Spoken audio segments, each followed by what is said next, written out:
It's about providing information, options and opportunities. It's options for landowners, opportunities for young farmers, and then facilitating arrangements, matching up people. So we're sort of in the space where things wouldn't happen without that extra bit of help or prod or support. Our end game is that a sustainable farm and a sustainable farm business for the parties involved. I'm from Cork, I'm originally from Germany, and I got involved with the Land Mobility Service. I was working as a farm manager and always looking to sort of run my own farm in my own right, not just working for someone else.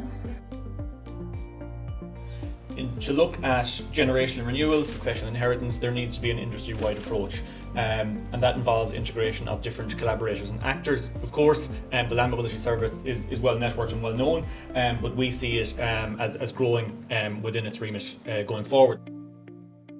The capital requirements to get it fully compliant and sustainable for the future are getting massive. And the access to finance for a young person with no kind of family collateral is still the same as 5 years ago. It's an important day in terms of building on the work done before and launching the hugely impressive Land Mobility Report for 2023. The service has been operational now for almost a decade and has been one of the great success stories of Irish agriculture.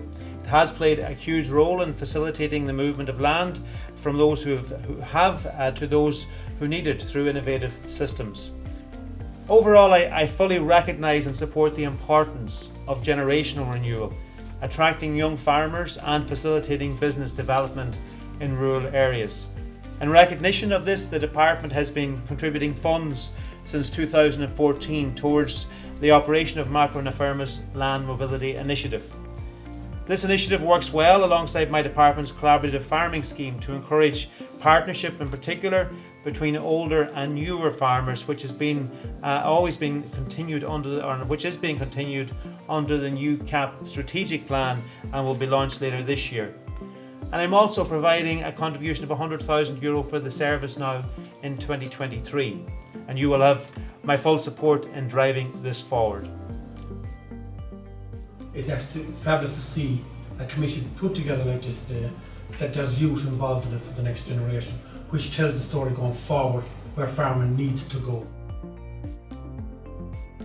It was a dream I had in the very far back of my mind, but it was always unachievable. I don't come from a farming background, so I always thought it wasn't possible for me.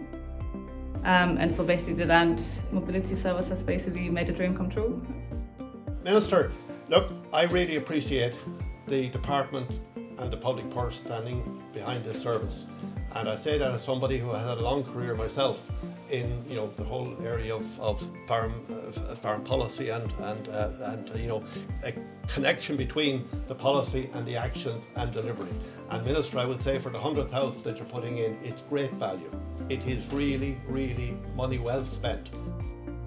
We have to have an incentive, a major incentive there for those guys to relax and enjoy. And I'm not talking about guys 65 and 70 years of age, I'm talking about younger, where your best days are behind you.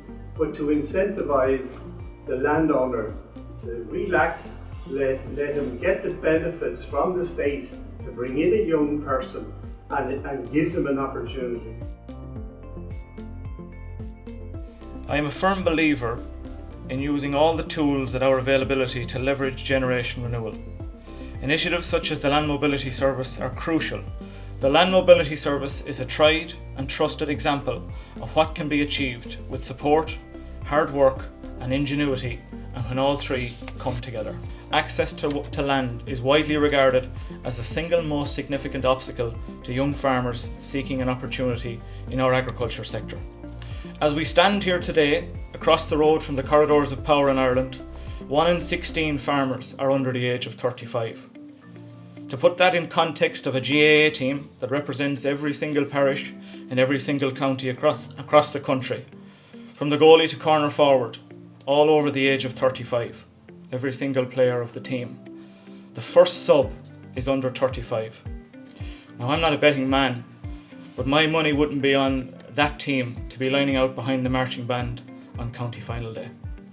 Long-term growth and support will be needed to fully embed nationally the Land Mobility Service. In March 2021, MACRA also engaged heavily with the Minister, along with his advisors and officials, in supporting the Land Mobility Service from CAP funding.